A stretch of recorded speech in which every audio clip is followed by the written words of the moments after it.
ಶಾರದೆ ದಯ ಪಾಲಿಸು ಈ ಬಾಳನು ಬೆಳಕಾಗಿಸು ಹೇ ಶಾರದೆ ದಯ ಪಾಲಿಸು ಈ ಬಾಳನು ಬೆಳಕಾಗಿಸು ನಾಳೆಗಳ ದಾರಿಯಲ್ಲಿ ನಂಬಿಕೆಯ ನೆಲೆಯಾಗಿರಿಸು ಮುನ್ನಡೆಸು ಕೈ ಹಿಡಿದು ನಾವಾಡೋ ಪದ ಪದದಲ್ಲೂ ಸಂಚರಿಸು ಹೂವಲ್ಲಿ ಜೇನು ಗುಳಿ ಕಟ್ಟದೇನು ನೀರಲ್ಲಿ ಮೀನು ಅಣಿ ಮುಟ್ಟದೇನು ಆ ದೈವದಾಜ್ಞೆನೇ ಎಲ್ಲಾನು ಹೇ ಶಾರದೆ ದಯ ಪಾಲಿಸು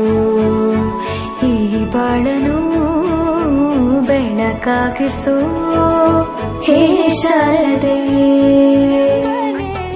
ಶಿಲೆಯಿಂದ ತಾನೇ ಕಲೆಗೆ ಮತಿ ಕಲೆಯಿಂದ ಶಿಲೆಗೆ ಗುಂಚಾರತಿ ಪ್ರತಿಯೊಂದರಲ್ಲೂ ಪವನಾಣತಿ ಒಲವಿಂದ ತಾನೇ ಸುಖ ಸಮ್ಮತಿ ಈ ಲೋಕದ ರಂಗಭೂಮಿ ತಾಲೂಕು ಮಟ್ಟದಲ್ಲಿ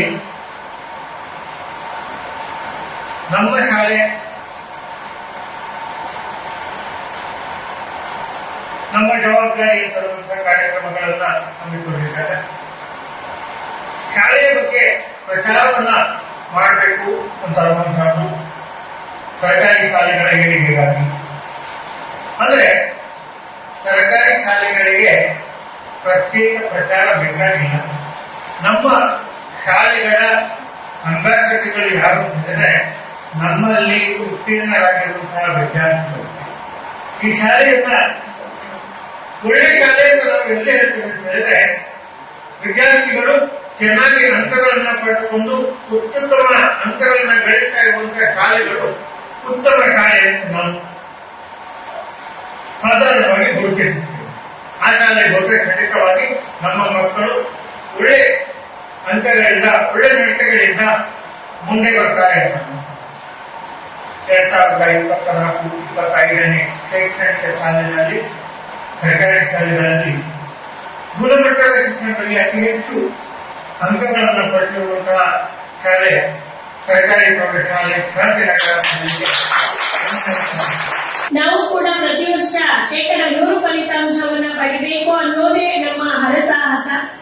ಎಲ್ಲೋ ಒಂದು ಸಣ್ಣ ತಪ್ಪಿನಿಂದ ಈ ವರ್ಷ ಒಂದು ಮಗು ಮಾತ್ರ ಒಂದೆರಡು ವಿಷಯದಲ್ಲಿ ಸ್ವಲ್ಪ ಕಡಿಮೆ ಅಂಕಗಳನ್ನ ತಗೊಂಡು ಹಿಂದುಳಿದಿದೆ. ಆದ್ರೂ ನಮಗೇನು ಇದರ ಬಗ್ಗೆ ಸ್ವಲ್ಪ ಬೇಸರ ಇದ್ರೂ ಕೂಡ ತುಂಬಾ ಹೆಮ್ಮೆ ಇದೆ ನಮ್ಮ ಊರಿನ ಮಕ್ಕಳ ಬಗ್ಗೆ, ಪೋಷಕರ ಬಗ್ಗೆ, ಹಾಗೂ ನಮ್ಮ ಶಾಲೆಯ ಶಿಕ್ಷಕರು, ಮುಖ್ಯೋಪಾಧ್ಯಾಯರು, ಎಲ್ಲಕ್ಕೂ ಹೆಚ್ಚಾಗಿ ನಮ್ಮ SDMC ಅಧ್ಯಕ್ಷರು ಮತ್ತು ಅವರ ಗುಂಪು ಸದಸ್ಯರು ಎಲ್ಲರೂ ಕೂಡ ನಮ್ಮ ಈ ಒಂದು ಯಶಸ್ಸಿಗೆ ಸಂಪೂರ್ಣವಾಗಿ ಕಾರಣರಾಗಿದ್ದಾರೆ ಅಂತ ಹೇಳಲಿಕ್ಕೆ ತುಂಬಾ ಸಂತೋಷ ಪಡ್ತಾ ಇದ್ದೀನಿ.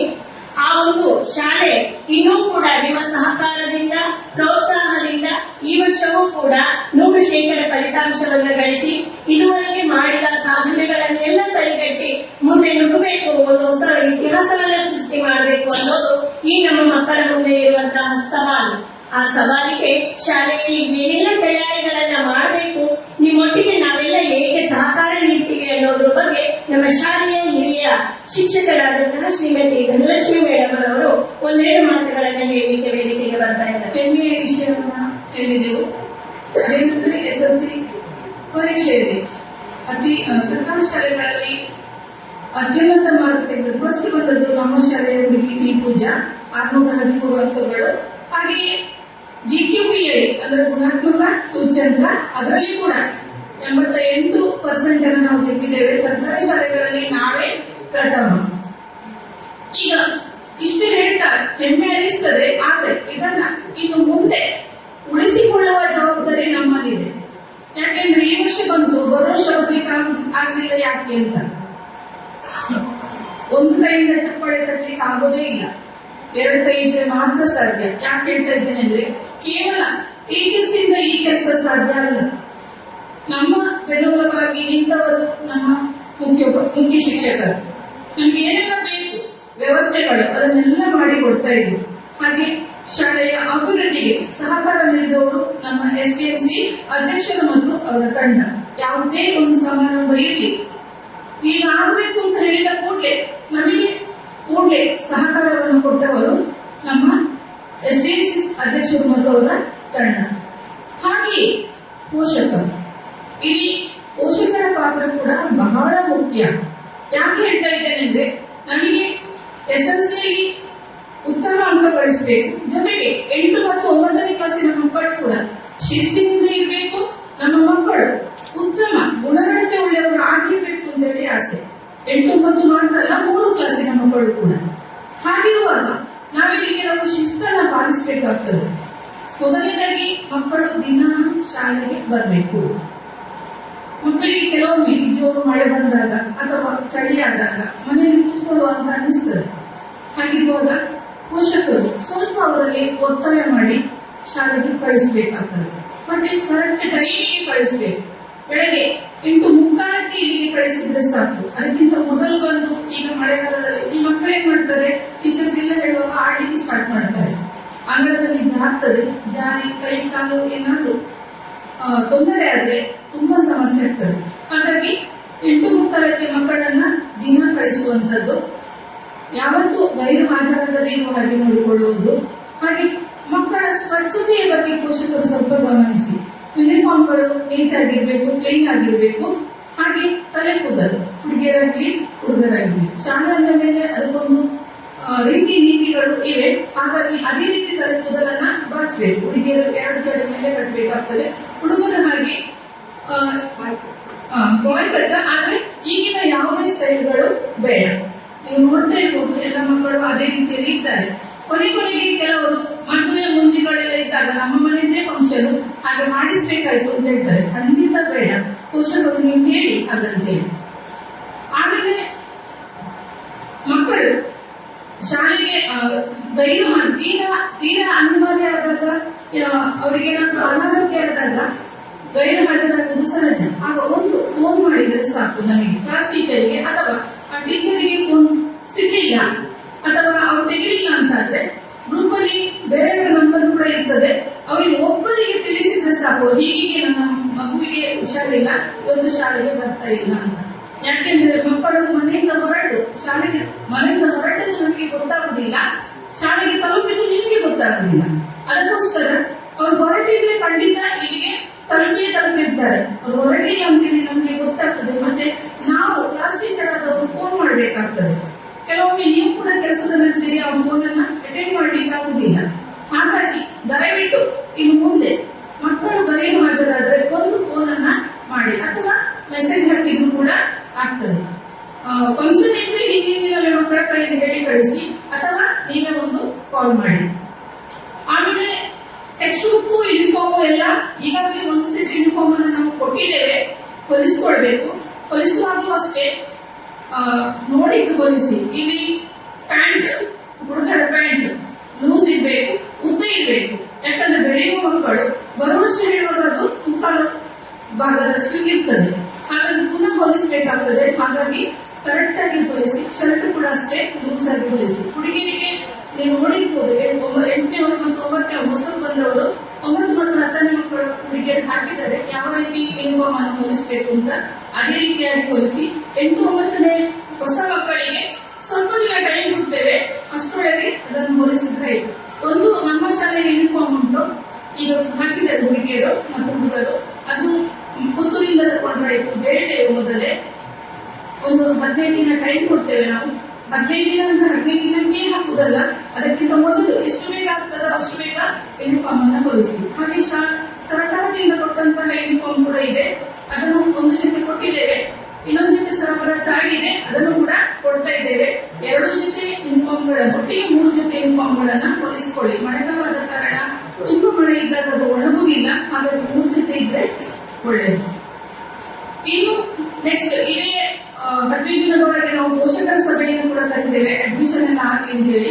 ಆಗ ಶಾಲೆಯ ರೂಲ್ಸ್ಗಳನ್ನ ಮತ್ತೆ ನಾವು ನಿಮಗೆ ತಿಳಿಸ್ತೇವೆ. ಶಾಲಾ ಮುಖ್ಯಸ್ಥರು ಹಾಗೂ ಪುತ್ತೂರು ತಾಲೂಕಿನ ಅಕ್ಷರ ದಾಸೋಹ ಯೋಜನೆ ಮುಖ್ಯಸ್ಥರಾದಂತಹ ವಿಷ್ಣುಪ್ರಸಾದ್ ಸರ್ ಅವರೇ ಹಾಗೂ ನಮ್ಮ ಪ್ರಭಾರ HM ಧನಲಕ್ಷ್ಮಿ ಮೇಡಮ್ ಅವರೇ, ಶಾಲೆಯ ಎಲ್ಲ ಗುರುವೃಂದದವರೇ, ಸಿಬ್ಬಂದಿ ವರ್ಗದವರೇ, ವಿದ್ಯಾರ್ಥಿಗಳೇ, SDMCನ ಬಂಧು ಮಿತ್ರರೇ, ಆಗಮಿಸಿದಂತಹ ಎಲ್ಲ ವಿದ್ಯಾರ್ಥಿ ಬಂಧುಗಳು, ಪ್ರಥಮ ಹಂತವಾಗಿ ಕಳೆದ ಶೈಕ್ಷಣಿಕ ವರ್ಷದಲ್ಲಿ ನಮ್ಮಲ್ಲಿ 10ನೇ ತರಗತಿಯಲ್ಲಿ ಪಾಸಾಗಿ ನಮ್ಮ ಪುತ್ತೂರಿಗೆ ಒಂದು ಒಳ್ಳೆಯ ಶೈಲಿಯ ಅಂಕವನ್ನು ತಂದುಕೊಟ್ಟಂತಹ ಶಾಲೆಯಂತ ಹೆಸರು ಗಳಿಸಿಕೊಟ್ಟಂತಹ ಎಲ್ಲ ವಿದ್ಯಾರ್ಥಿಗಳಿಗೂ ಹಾಗೂ ಇದಕ್ಕೆ ಸಹಕಾರ ಕೊಟ್ಟಂತಹ ಎಲ್ಲ ಗುರುವೃಂದದವರಿಗೂ ನಮ್ಮ SDMCಯ ಪರವಾಗಿ ಮೊದಲನೇದಾಗಿ ಹಾರ್ದಿಕವಾದ ಅಭಿನಂದನೆ ಸಲ್ಲಿಸ್ತಾ ಇದ್ದೇನೆ. ಹಾಗೆಯೇ ಇಂದು ನಮ್ಮ ಎಲ್ಲ ಶಿಕ್ಷಕಿಯರು ಸೇರಿ ನಿರ್ಮಲ ಮನಸ್ಸಿನಿಂದ ನಮ್ಮ ಮಕ್ಕಳನ್ನು ಆದರಣೀಯವಾಗಿ ಬರಮಾಡಿಕೊಂಡು ನಮ್ಮ ಭಾರತೀಯ ಸಂಸ್ಕೃತಿಯ ದ್ಯೋತಕವಾಗಿ ಹಣೆಗೆ ಸಿಂಧೂರವನ್ನಿಟ್ಟು ಹೂವನ್ನು ಕೊಟ್ಟು ಸುಜ್ಞಾನದ ದೀಪದ ಜ್ಯೋತಿಯನ್ನು ಬೆಳಗಿ ನಮ್ಮ ಈ ವಿದ್ಯೆ ಮತ್ತು ಸಂಸ್ಕಾರದ ಶಕ್ತಿ ಕೇಂದ್ರಕ್ಕೆ ಆದರಣೀಯವಾಗಿ ಬರಮಾಡಿಕೊಂಡಿದ್ದೀರಿ. ಮೇಡಮ್, ತಮಗೆಲ್ಲರಿಗೂ ನನ್ನ ಇನ್ನೊಮ್ಮೆ ಹೃದಯ ತುಂಬಿದ ವಂದನೆಗಳು. ಹಾಗೆ ಈಗ ನಮ್ಮ ಶಾಲೆಯ ಚಟುವಟಿಕೆಗಳ ಬಗ್ಗೆ ನಮ್ಮ HM ಮತ್ತು ಶಿಕ್ಷಕರು ನಿಮಗೆ ಮನವರಿಕೆ ಮಾಡಿದ್ದಾರೆ. ನಾನು ಅಧ್ಯಕ್ಷ ನೆಲೆಯಲ್ಲಿ ಹೇಳುವ ಮಾತೇನು ಹೇಳಿದ್ರೆ, ಅವರು ಹೇಳಿದ್ದನ್ನೇ ನಾನು ರಿಪೀಟ್ ಮಾಡ್ತಾ ಇದ್ದೇನೆ. ಮಕ್ಕಳೇ, ದಿನಾಲು ಶಾಲೆಗೆ ಬನ್ನಿ. ನಿಮಗೆ ಬರಲು ಅನಾರೋಗ್ಯದಿಂದ ಸಾಧ್ಯವಾಗದೆ ಹೋದರೆ ನಿಮ್ಮ ಪೋಷಕರ ಸಹಾಯದಿಂದ ನಿಮ್ಮ ಟೀಚರ್ಸ್ಗಳು ಫೋನ್ ಮಾಡುವ ಮೊದಲು ನೀವು ಅವರಿಗೆ ತಿಳಿಸಬೇಕು. ನಮ್ಮ ಟೀಚರ್ಸ್ಗಳು ಹೋಗಿ ಕ್ಲಾಸ್ ಅಲ್ಲಿ ಮಗು ಇಲ್ಲ ಅಂತ ಹೇಳಿ ನಿಮಗೆ ಫೋನ್ ಮಾಡೋದಲ್ಲ. ಮಕ್ಕಳಿಗೆ ಸಾಧ್ಯ ಆಗದಿದ್ರೆ ಮಕ್ಕಳ ಪೋಷಕರು ದಯವಿಟ್ಟು ಮೊದಲೇ ಫೋನ್ ಮಾಡಿ ಶಿಕ್ಷಕರಿಗೆ ತಿಳಿಸಬೇಕು. ಇನ್ನು ಶಾಲೆಗೆ ಬರುವ ಮುಖ್ಯ ಉದ್ದೇಶ ಏನಂತ ಹೇಳಿದ್ರೆ, ಈಗ ನಾನು 2-3 ವರ್ಷದಿಂದ ಗಮನಿಸ್ತಾ ಇದ್ದೇನೆ, ಹೆಚ್ಚಾಗಿ ನಮ್ಮ ಗಂಡು ಮಕ್ಕಳು ಹೋಮ್ವರ್ಕ್ ಮಾಡುವುದಿಲ್ಲ. ನಾನು ಎಷ್ಟೋ ಸರಿ ಬಂದಾಗ ನಮ್ಮ ಕ್ಲಾಸ್ ರೂಮಿನ ಹೊರಗೆ ಅಥವಾ ಸ್ಟಾಫ್ ರೂಮ್ ಅಲ್ಲಿ ಟೀಚರ್ಸ್ ಅವರಿಗೆ ತಿದ್ದಿ ಬರೆಸ್ತಾ ಇರ್ತಾರೆ. ಆದ್ರೆ ವಿಶೇಷವೇನಂತ ಹೇಳಿದ್ರೆ, ಹೋಮ್ವರ್ಕ್ ಮಾಡದಿದ್ರು SSLC ನಮ್ಮ ಮಕ್ಕಳು ಎಲ್ಲರೂ ಕೂಡ ಫಸ್ಟ್ ಕ್ಲಾಸ್ ಅಲ್ಲಿ ಪಾಸ್ ಆಗಿದ್ದಾರೆ. ಇದರ ಮೇನ್ ಗುಟ್ಟೆ ಅಂತ ಹೇಳಿದ್ರೆ, ನಮ್ಮ ಶಿಕ್ಷಕಿಯರು ಮಾಡುವ ಬೋಧನಾ ಶೈಲಿ ಸರಳವಾಗಿ, ಹಿತವಾಗಿ, ಮಿತವಾಗಿ ನಿಮಗೆ ಹೇಳಿಕೊಡ್ತಾರೆ. ಅದು ನಿಮ್ಮ ಮಸ್ತಕದಲ್ಲಿ ಉಳಿದು ಪುಸ್ತಕದಲ್ಲಿ ಬರೆದ್ರೆ ಯಾವ ತರ ಬಿಸಿಯೂ ಇಲ್ಲ. ನಾನು ಯಾರ್ಯಾರ ಉದಾಹರಣೆ ತಗೊಳ್ತಾ ಇಲ್ಲ, ನನ್ನ ಮಗನೇ ವಿಷಯ ಹೇಳ್ತಾ ಇದ್ದೇನೆ. ನನ್ನ ಮಗ ಡೈಲಿ ಕಂಪ್ಲೇಂಟ್ ಇಲ್ಲಿ ಬರ್ಬೇಕಾದ್ರೆ ಹೋಮ್ವರ್ಕ್ ಇಲ್ಲ ಅಂತ, ಆದ್ರೆ ಫಸ್ಟ್ ಕ್ಲಾಸ್ ಅಲ್ಲಿ ಪಾಸ್ ಆಗಿದ್ದಾನೆ. ಕೇಳುವಾಗ ಹೇಳ್ತಾನೆ, ಟೀಚರ್ಸ್ ಗಳು ಹೇಳಿಕೊಟ್ಟು ನನಗೆ ನೆನಪಿತ್ತು ಅಂತ. ಹಾಗಾದ್ರೆ ನೀವು ಹೋಮ್ವರ್ಕ್ ಮಾಡದೇ ಇರಬೇಡಿ, ದಯವಿಟ್ಟು ಶಾಲೆಗೆ ದಿನಾನು ಬನ್ನಿ. ಇನ್ನು ಮುಖ್ಯವಾಗಿ ಬೆಳೆಸಿಕೊಳ್ಳಬೇಕಾದದ್ದು ನೀವು ಶಿಸ್ತು, ವಿನಯ ಮತ್ತು ತಾಳ್ಮೆ. ವಿನಯವೇ ವಿದ್ಯೆಗೆ ಭೂಷಣ, ತಾಳಿದವನು ಬಾಳಿ ಅಂತ ಹೇಳಿ ನಿಮಗೆಲ್ಲ ಗಾದೆ ಗೊತ್ತಿದೆ. ಆದಷ್ಟು ತಾಳ್ಮೆ ವಹಿಸಿಕೊಂಡು ನೀವು ವಿದ್ಯೆ ಕಲಿಯಿರಿ. ನಮ್ಮ ಶಿಕ್ಷಕಿಯರು ಶಿಕ್ಷಣ ಕೊಡಿಸುವ ಒತ್ತಡದಲ್ಲಿ ಅಪ್ಪಿತಪ್ಪಿ ನಿಮಗೇನಾದರೂ ಗದರಿಸಬಹುದು, ಅಥವಾ ಹೋಮ್ವರ್ಕ್ ಮಾಡದಿದ್ರೆ ಲಘು ಲಾಠಿ ಪ್ರಹಾರವೂ ಮಾಡಬಹುದು. ಆದರೆ ಅದನ್ನೇ ಮಹಾಪರಾಧವೆಂದು ಪೋಷಕರಲ್ಲಿ ಬಣ್ಣಿಸಲು ಹೋಗಬೇಡಿ, ತಾಳ್ಮೆ ತಗೊಳ್ಳಿ. ಒಂದು ಶಿಲ್ಪಿಯ ಕೈಯಲ್ಲಿ ಒಂದು ಕಲ್ಲನ್ನು ಕೊಟ್ಟಾಗ ಆ ಕಲ್ಲು ಏಟನ್ನು ತಡೆದುಕೊಂಡ್ರೆ ಒಂದು ದೇವಸ್ಥಾನದ ವಿಗ್ರಹವಾಗಿ ಕಂಗೊಳಿಸುತ್ತದೆ. ಅದೇ ಆ ಕಲ್ಲು ಶಿಲ್ಪಿಯ ಕೈಯಲ್ಲಿ ಏಟು ತಡೆದುಕೊಳ್ಳದೆ ಹೋದರೆ ತುಂಡಾಗಿ ಆ ದೇವಸ್ಥಾನದ ಮೆಟ್ಟಿಲುಗಳಾಗ್ತವೆ. ಯೋಚನೆ ಮಾಡಿ ಮಕ್ಕಳೇ, ನೀವು ನೂರಾರು ಭಕ್ತರಿಗೆ ದರ್ಶನ ಕೊಡುವ ವಿಗ್ರಹವಾಗ್ತೀರಾ, ಅಥವಾ ಸಾವಿರಾರು ಜನರು ತುಳಿದುಕೊಂಡು ಹೋಗುವ ಮೆಟ್ಟಿಲುಗಳಾಗ್ತೀರಾ? ಆಯ್ಕೆ ನಿಮ್ಮ ಕೈಯಲ್ಲಿದೆ. ಹಾಗೆಯೇ ಮುಖ್ಯವಾಗಿ ನೀವು ಆತ್ಮವಿಶ್ವಾಸ ಬೆಳೆಸಿಕೊಳ್ಳಿ. ಏಕಾಗ್ರತೆ ಮುಖ್ಯ. ನಿಮಗೆ ಧೈರ್ಯ, ಶೌರ್ಯ, ಪರಾಕ್ರಮ ಎಲ್ಲವೂ ಇದೆ. ಹುಟ್ಟಿಸಿದ ದೇವರು ಯಾರು ಹುಟ್ಟು ಬಯಸಲ್ಲ. ನೀವು ಭೂಮಿಗೆ ಬಂದಾಗ ಭಗವಂತ ನಿಮ್ಮಿಂದ ಏನಾದರೂ ಒಂದು ಅಪೇಕ್ಷೆಯನ್ನು, ಕೊಡುಗೆಯನ್ನು ಈ ಸಮಾಜಕ್ಕೆ ಇಚ್ಛೆ ಪಟ್ಟಿರುತ್ತಾರೆ. ಹಾಗಾಗಿ ಸಾಧನೆ ಮಾಡಿದರೆ ಖಂಡಿತ ಜಯ ನಿಮ್ಮದಾಗುತ್ತದೆ ಅಂತ ನನ್ನ ಭಾವನೆ. ಹಾಗೆಯೇ ಇಲ್ಲಿ ಪೋಷಕರು ಇದ್ದಾರೆ ಕಾಣ್ತದೆ, ಕಡಿಮೆ ಸಂಖ್ಯೆಯಲ್ಲಿ ಇದ್ದಾರೆ. ಹಾಗೆಂತ ಹೇಳಿಕೊಂಡ್ರೆ ನಮ್ಗೆ ಇವತ್ತು ಮಳೆಯಿಂದಾಗೆಲ್ಲ ಸ್ವಲ್ಪ ಅಸ್ತವ್ಯಸ್ತಗಳಾಗಿದೆ, ಜನ ಎಲ್ಲರೂ ಬಂದಿದೆ ಅಂತ ಕಾಣ್ತದೆ. ಆದ್ರೂ ಮಕ್ಕಳು ನೀವೆಲ್ಲ ತುಂಬಾ ಧನ್ಯರು, ನೀವು ತುಂಬಾ ಅದೃಷ್ಟವಂತರು ಮಕ್ಕಳೇ. ನಾನು ಈಗ ಹೆಚ್ಚು ಮಕ್ಕಳು ಹೇಳಿದ್ರೆ ನಿಮಗೆ ಪುಸ್ತಕ ಸಿಗ್ತದೆ, ಬಟ್ಟೆ ಬರೆಗಳು ಸಿಗ್ತವೆ, ನಿಮ್ಮ ಜೊತೆ ನಿಮ್ಮ ಮನೆಯವರು ಬಂದು ಕೂತಿದ್ದಾರೆ, ಇದಕ್ಕಿಂತ ಇನ್ನೇನು ಬೇಕು ಹೇಳಿ. ಹಾಗಾಗಿ ನೋಡಿ, ನೀವೀಗ ಪೋಷಕರಲ್ಲಿ ಹೆಚ್ಚಿನವರು ಕೂಲಿ ಕೆಲಸಕ್ಕೆ ಹೋಗಿರ್ಲಿಕ್ಕೂ ಸಾಕು, ಕೂಲಿ ಮಾಡಿದ್ರು ತಮ್ಮ ಮಕ್ಕಳು ಕುದುರೆ ಏರಿ ಬರ್ಬೇಕೆಂಬ ಒಂದು ಭಾವನೆಯೊಂದಿಗೆ ಬಂದು ಕೂತಿದ್ದಾರೆ. ತನಗೇನೂ ಇಲ್ಲದಿದ್ರೂ ತೊಂದರೆ ಇಲ್ಲ, ನಮ್ಮ ಮಕ್ಕಳು ಬೆಳಿಬೇಕೆಂಬ ಒಂದು ನಿಸ್ವಾರ್ಥದಿಂದ ಸರ್ವಸ್ವವನ್ನು ನಿಮಗಾಗಿ ಮುಡಿಪಾಗಿರಿಸಿ ರಾತ್ರಿ ಹಗಲು ದುಡಿದ ಶ್ರಮವನ್ನೆಲ್ಲ ನಿಮಗೆ ದಾರಿ ಹಿಡಿದು ನಿಮ್ಮನ್ನು ನಂಬಿ ಇಲ್ಲಿ ಬಂದು ನಿಮ್ಮಿಂದ 10 ನಂಬಿಕೆಗಳು, ನಿಮ್ಮಿಂದ 10 ಭರವಸೆಗಳು, ನಿಮ್ಮಿಂದ ಲಕ್ಷಾಂತರ ಕನಸುಗಳನ್ನು, ಆಸೆಗಳನ್ನು ಕಟ್ಟಿ ಇಲ್ಲಿ ಕೂತಿದ್ದಾರಲ್ಲ, ಇವರು ನಿಜವಾದ ನಿಮ್ಮ ಹೀರೋಗಳು. ದಯವಿಟ್ಟು ನೀವು ತಂದೆ ತಾಯಿಗಳಿಗೆ ಯಾವತ್ತೂ ಮನ್ನಣೆ ಕೊಡಿ. ಅವರ ಬೆವರಿನ ಶ್ರಮ ಅಂದ್ರೆ ಬೆವರಿನ ಹನಿ, ಹಾಗೆಯೇ ತಾಯಿ ನಿಮಗೆ ಹಾಕಿದಂತಹ ಕಮ್ಮಲಿ, ತಂದೆಯ ಬೆವರ ಹನಿ ಹಾಗೂ ತಾಯಿಯ ಕಮ್ಮಲಿ, ಇದನ್ನು ಯಾವಾಗಲೂ ಹಾಳು ಮಾಡಲು ಅವಕಾಶ ಕೊಡಬೇಡಿ. ತಂದೆಯ ಭದ್ರತೆ ಮತ್ತು ತಾಯಿಯ ಮಮತೆ ಜೀವನದಲ್ಲಿ ನಮಗೆ ಯಾವಾಗಲೂ ಮುಖ್ಯ. ಇಂದು ಕಾಲಘಟ್ಟ ಚೇಂಜ್ ಆಗಿದೆ ಮಕ್ಕಳೇ, ಮೊಬೈಲ್ ಕಂಪ್ಯೂಟರ್ ಬಂದಿದೆ. ಹಾಗಂತ ನಾವು ಯಾರಿಗೂ ಕಂಪ್ಯೂಟರ್ ನೋಡಬೇಡಿ, ಮೊಬೈಲ್ ನೋಡಬೇಡಿ ಅಂತ ಹೇಳಿಕ್ಕೆ ಆಗುದಿಲ್ಲ. ನಿಮ್ಮ ಘಟ್ಟದಲ್ಲಿ ಅದು ಹುಟ್ಟಿಯಾಗಿದೆ, ಇಡೀ ವಿಶ್ವವನ್ನು ಅದು ಪಸರಿಸಿಕೊಂಡಾಗಿದೆ. ಹಾಗಾಗಿ ನಾನು ಒಂದು ಮಾತು ಹೇಳಲು ಇಷ್ಟಪಡಬಲ್ಲೆ, ನೀವು ಬಗ್ಗಿ ಮೊಬೈಲ್ ನೋಡಿದ್ರೆ ಅದು ಜೀವಮಾನವಿಡೀ ನಿಮ್ಮನ್ನು ಬಗ್ಗುವಂತೆ ಮಾಡ್ತದೆ. ಅದೇ ತಲೆ ತಗ್ಗಿಸಿ ಪುಸ್ತಕ ಓದಿದ್ರೆ ನಿಮ್ಮ ಜೀವಮಾನವಿಡೀ ತಲೆ ಎತ್ತಿ ತಿರುಗಾಡುವಂತೆ ಮಾಡುತ್ತದೆ. ಹಾಗಾಗಿ ದಯವಿಟ್ಟು ಒಳ್ಳೆಯ ಪುಸ್ತಕಗಳನ್ನು ಓದಿ, ನಿಮ್ಮ ಗ್ರಂಥಗಳನ್ನು ಓದಿ, ವಿವೇಕಾನಂದರ, ಬಸವಣ್ಣನವರ, ಅಕ್ಕ ಮಹಾದೇವಿಯರ ಚರಿತ್ರೆಗಳನ್ನು ಓದಿ ನೀವು ತಿಳಿದುಕೊಳ್ಳಿ. ಕೊನೆಯದಾಗಿ ನಾನು ಹೇಳುವುದೇನು ಅಂತ ಹೇಳಿದ್ರೆ, ಶಾಲೆಗೆ ದಿನಾಲು ಬಂದು ಟೀಚರ್ಸ್ಗಳು ಹೇಳಿಕೊಟ್ಟಂತಹ ಪಾಠವನ್ನು ಏಕಾಗ್ರತೆಯಿಂದ ಆಲಿಸಿ ಇಲ್ಲಿಂದ ಮುಂದೆ ಬೆಳೆದು ಮುಂದೆ ಹೋದಾಗಲೂ ವಿದ್ಯೆಯನ್ನು ಮುಂದುವರಿಸಿ ನಿಮ್ಮ ವೃತ್ತಿಗೆ ಒಂದು ಬದುಕು ಕಟ್ಟಿಕೊಂಡು ಆ ವೃತ್ತಿಯಿಂದ ನಿಮ್ಮ ಮನೆಯ ಬೆಳಕಾಗಿ ಸಮಾಜಕ್ಕೆ ನಿಮ್ಮ ಅಸ್ತಿತ್ವವನ್ನು, ನಿಮ್ಮ ಘನತೆಯನ್ನು ತೋರಿಸಿ ಅಂತ ನಾನು ಹೇಳ್ತಾ ಇದ್ದೇನೆ. ಹಾಗೆಯೇ ಪೋಷಕರಲ್ಲಿ ನನ್ನ ಮನವಿ ಏನು ಅಂತ ಹೇಳಿದ್ರೆ, ದಯವಿಟ್ಟು ನಮ್ಮ ಈಗ ಶಿಕ್ಷಕರು ಹೇಳಿದ್ದನ್ನು ಆಲೋಚನೆ ಮಾಡಿಕೊಳ್ಳಿ. ಅವರು ಹೇಳಿದ್ದಾರೆ ಶಾಲೆಗೆ ಮುಂಚಿತವಾಗಿ ಯಾರು ಬರುವುದು ಬೇಡ ಅಂತ. ನಾವು ಎಷ್ಟೋ ಸಲ ಗಮನಿಸಿದ್ದೇವೆ, ಗಂಡು ಮಕ್ಕಳು ಶಾಲೆಗೆ ಬೇಗ ಬರ್ತಾರೆ. ಇಲ್ಲಿ ಆ ಸಮಯದಲ್ಲಿ ತರಗತಿ ಕೂಡ ಓಪನ್ ಆಗಿರುವುದಿಲ್ಲ, ಮಳೆಗಾಲದ ಸಮಯ. ಇಲ್ಲಿ ಆಟವಾಡಲು ಹೋಗಿ ಏನಾದರೂ ಅವಘಡ ಅನಾಹುತಗಳಾದರೆ ಶಾಲೆಯ ಟೀಚರ್ಸ್ಗಳಾಗಲಿ SDMC ಅವರಾಗಲಿ ಯಾರೂ ಇದಕ್ಕೆ ಜವಾಬ್ದಾರರಾಗಿರುವುದಿಲ್ಲ. ಇನ್ನೊಂದು ವಿಷಯ ಏನಂತ ಹೇಳಿದ್ರೆ, ನಮ್ಮ ಶಾಲೆಯಲ್ಲಿ ಏನಾದರೂ ಸಣ್ಣ ಪುಟ್ಟ ವ್ಯತ್ಯಾಸಗಳಾದ್ರೆ ಮಕ್ಕಳು ನಿಮ್ಮಲ್ಲಿ ಬಂದು ಹೇಳಿದಾಗ ದಯವಿಟ್ಟು ನೀವೇ ಅಂದ್ರೆ ತಂದೆ, ಮಗುವಿನ ತಾಯಿ ಅಥವಾ ತಂದೆ, ಮಕ್ಕಳಿಗೆ ಶಾಲೆಯಲ್ಲಿ ಎಷ್ಟು ಹಕ್ಕಿದೆಯೋ ಅಷ್ಟೇ ಹಕ್ಕು ಮಗುವಿನ ತಂದೆ ತಾಯಿಗಿದೆ. ನೀವೇ ಬಂದು ನಿಮ್ಮ ಕ್ಲಾಸ್ ಟೀಚರ್ ಹತ್ರ ಮಾತಾಡಿ ಸಮಸ್ಯೆ ಬಗೆಹರಿಸಿಕೊಳ್ಳಿ. ಯಾವುದೇ ಕಾರಣಕ್ಕೂ ಮೂರನೇ ಇಲ್ಲಿ ಕರ್ಕೊಂಡು ಬರಬೇಡಿ. ಕಳೆದ ವರ್ಷ ಅಂತ ಒಂದು ಘಟನೆ ನಡೆದಿದೆ, ದಯವಿಟ್ಟು ಅದಕ್ಕೆ ಅವಕಾಶ ಕೊಡಬೇಡಿ.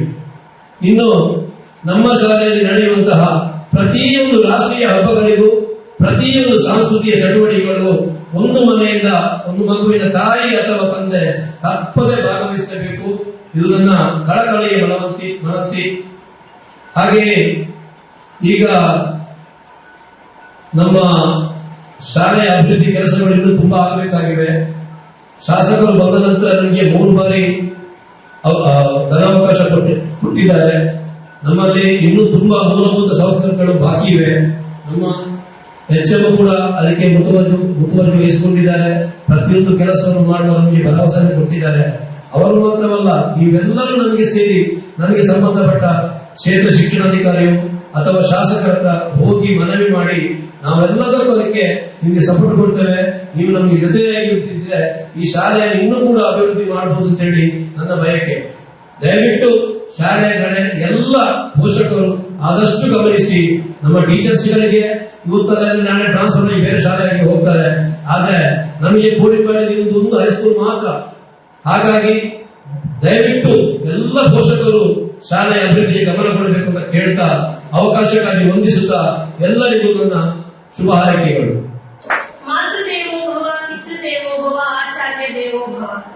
ಈ ಮೂರು ಜನರಿಗೆ ಎಲ್ಲಿ ಗೌರವವನ್ನ ಕೊಡ್ತೀವಿ, ಎಲ್ಲಿ ನಮ್ರತೆಯನ್ನ ಪ್ರದರ್ಶಿಸ್ತೀವಿ, ಅಲ್ಲಿಯವರೆಗೂ ನಿಮ್ಮ ಜೀವನದಲ್ಲಿ ಯಾವುದೇ ರೀತಿಯ ಎಡರು ತೊಡರುಗಳು ಬರೋದಿಲ್ಲ.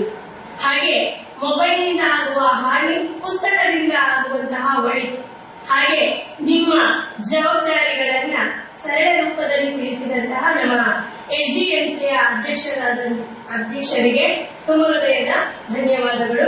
ಕಾರ್ಯಕ್ರಮದ ಅಂತ್ಯಕ್ಕೆ ಬರ್ತಾ ಇದ್ದೇವೆ. ಬಂದಂತಹ ಎಲ್ಲರನ್ನೂ ಕೂಡ ಹೃತ್ಪೂರ್ವಕವಾಗಿ ವಂದಿಸಲು ಬರ್ತಾ ಇದ್ದಾರೆ ನಮ್ಮ ಶಾಲೆಯ ಸಮಾಜ ಶಿಕ್ಷಕರಾದಂತಹ ಶ್ರೀಮತಿ ಜಯಂತಿ ಮೇಡಮ್. ನಾವು ಶಾಲಾ ಪ್ರಾರಂಭೋತ್ಸವದ ಸಮಾರಂಭದ ಕೊನೆಯ ಧನ್ಯವಾದ ಕಾರ್ಯಕ್ರಮದಲ್ಲಿ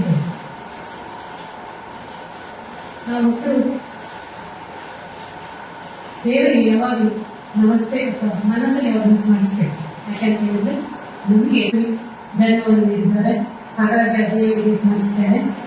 ಹಾಗೆ ನನ್ನ ತಂದೆ ತಾಯಿಗಳು, ಪ್ರತಿಯೊಬ್ಬರ ಮಕ್ಕಳ ತಂದೆ ತಾಯಿಗಳು ಬಹಳಷ್ಟು ಕಷ್ಟಪಟ್ಟು ನನ್ನನ್ನು ಈ ಹಂತಕ್ಕೆ ತಲುಪಿಸಿದ್ದಾರೆ. ಹಾಗಾಗಿ ಆ ತಂದೆ ತಾಯಿಗಳಿಗೆ ಕೂಡ ಧನ್ಯವಾದ ಅರ್ಪಿಸ್ತೇನೆ. ಯಾಕೆ ಅಂತ ಹೇಳಿದ್ರೆ, ಮಕ್ಕಳು ಪ್ರತಿದಿನ ಶಾಲೆಗೆ ಬರುವಾಗ ಮೊದಲು ನಿಮ್ಮ ತಂದೆ ತಾಯಿಗಳ ಕಾಲು ಹಿಡಿದು ನಮಸ್ಕಾರ ಮಾಡಿ ಶಾಲೆಗೆ ಬನ್ನಿ. ಅವರ ಆಶೀರ್ವಾದ ನಿಮಗೆ ಇದ್ದರೆ ಎಂಥ ಕಷ್ಟಗಳನ್ನು ಕೂಡ ನೀವು ಸುಲಭವಾಗಿ ಎದುರಿಸಲಿಕ್ಕೆ ಆಗ್ತದೆ. ಹಾಗಾಗಿ ನಿಮ್ಮಲ್ಲಿ ಸದಾ ದೇವರ ಸ್ಮರಣೆ ಇರಲಿ. ನೀವು ನೀವು ನಂಬಿಕೊಂಡ ದೇವರುಗಳು, ಹಾಗೆ ತಂದೆ ತಾಯಿಗಳ ಬಗ್ಗೆ ಗೌರವ ನೀಡಿ. ಅದೇ ರೀತಿ ಶಾಲೆಯಲ್ಲಿ ಕಲಿಸಿದ ಅಂಗನವಾಡಿ ಟೀಚರ್, ಅಂಗನವಾಡಿ ಇರ್ಬೋದು, ಪ್ರಾಥಮಿಕ ಶಾಲೆ ಇರ್ಬೋದು, ಹೈಸ್ಕೂಲ್ ಇರ್ಬೋದು, ಅಥವಾ ಬೇರೆ ಯಾವುದೇ ಶಿಕ್ಷಣ ಬೇರೆಯವರಿಂದ ನೀವು ವಿದ್ಯೆ ಕಲಿಸಿದ್ರೆ ಆ ಎಲ್ಲ ಗುರುಗಳನ್ನು ಕೂಡ ಗೌರವಿಸಿ. ಆಗ ನಿಮ್ಮ ವ್ಯಕ್ತಿತ್ವಕ್ಕೆ, ಮಕ್ಕಳಿಗೆ ಒಂದು ಬೆಲೆ ಬರ್ತದೆ. ಅಂದರೆ ಮನಸ್ಸಲ್ಲಿ ಒಂದು ಆತ್ಮವಿಶ್ವಾಸ ಬರ್ತದೆ. ಇಂದು ಈ ಪ್ರಾರಂಭೋತ್ಸವದ ಕಾರ್ಯಕ್ರಮದ ಅಧ್ಯಕ್ಷತೆಯನ್ನು ವಹಿಸಿಕೊಂಡು ಕಾರ್ಯಕ್ರಮವನ್ನು ಅಚ್ಚುಕಟ್ಟಾಗಿ ನೆರವೇರಿಸಿರುವಂತಹ ನಮ್ಮ HDMC ಅಧ್ಯಕ್ಷರಿಗೆ ಶಾಲೆಯ ಪರವಾಗಿ ತುಂಬ ಹೃದಯದ ಧನ್ಯವಾದ. ಹಾಗೆ ನಮ್ಮ ಎಲ್ಲ ಕೆಲಸ ಕಾರ್ಯಗಳು, ಶಾಲಾ ಇರ್ಬೋದು, ಬೇರೆ ಯಾವುದೇ ಎಲ್ಲ ಕೆಲಸ ಕಾರ್ಯಗಳಿಗೆ ನಮಗೆ ಬೆಂಬಲವಾಗಿ ನೀವು ಮಾರ್ಗದರ್ಶನ ನೀಡ್ತಾ ಇರುವಂತಹ ನಮ್ಮ ಶಾಲಾ ಮುಖ್ಯೋಪಾಧ್ಯಾಯರಿಗೆ ಶಾಲೆಯ ಪರವಾಗಿ HDMC ಪರವಾಗಿ ಹೃತ್ಪೂರ್ವಕವಾದಂತಹ ಧನ್ಯವಾದಗಳು. HDMC ಮೆಂಬರ್ ಆದ ಉಷಾ ಮೇಡಮ್ ಇದ್ದಾರೆ, ಶಾಂತನು ಮೇಡಮ್ ಇದ್ದಾರೆ.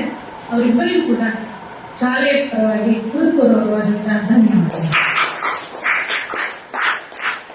ನಮ್ಮ ಶಾಲೆಯ ಹಿರಿಯ ಶಿಕ್ಷಕಿ ಧನಲಕ್ಷ್ಮಿ ಮೇಡಮ್ ವೇದಿಕೆ ಇದ್ದಾರೆ, ಅವರಿಗೆ ಕೂಡ ಪ್ರೀತಿಪೂರ್ವಕವಾದಂತಹ ಧನ್ಯವಾದಗಳು. ಕಾರ್ಯಕ್ರಮಕ್ಕೆ ಆಗಮಿಸಿದಂತಹ ಪೋಷಕ ವರ್ಗದವರು ಹಾಗೆ ಹಿರಿಯ ವಿದ್ಯಾರ್ಥಿಗಳಿಗೂ ಕೂಡ ಪ್ರೀತಿಪೂರ್ವಕವಾದಂತಹ ಧನ್ಯವಾದಗಳು. ಈ ಶೈಕ್ಷಣಿಕ ವರ್ಷವನ್ನ ಸೋಮವಾರ ಇವತ್ತು ಪ್ರಾರಂಭಿಸಿದ ಮಳೆ 2 ದಿನ ಮಳೆಯಾಗಿ ಈ ವರ್ಷ ಇವತ್ತು ಮಕ್ಕಳು ನೀವೀಗ ನಿರ್ಧಾರ ಮಾಡಬೇಕು. ಕಳೆದ ವರ್ಷದವರು A+ ಅಲ್ಲಿ ಪಾಸ್ ಆದ 10ನೇವರು ಈ ವರ್ಷ ಕೂಡ A+ ಅಲ್ಲಿ ಪಾಸ್ ಆಗಿದ್ದಾರೆ. ನಾವು ಕೂಡ 25-26ನೇ ಇಸವಿಯಲ್ಲಿ 10th ನಾವು ಯಾರಿಗೆ ಅವರು ಇವರುಗಳಿಗಿಂತ ಹೆಚ್ಚಿನ ಅಂಕವನ್ನ ತೆಗಿಬೇಕು. ಹಾಗಾಗಿ ಪ್ರತಿದಿನ 40 ಪಾಠವನ್ನ ಕಲ್ತ್ಕೊಂಡು ಬರ್ತೇವೆ ಅಂತ ಹೇಳುವಂತಹ ಒಂದು ಉತ್ಸಾಹ ನಿಮ್ಮಲ್ಲಿ ಮೂಡಿ. ಹಾಗೆ ಎಲ್ಲ ವಿದ್ಯಾರ್ಥಿಗಳಿಗೂ ಕೂಡ ಪ್ರೀತಿಪೂರ್ವಕವಾದಂತಹ ಧನ್ಯವಾದಗಳು.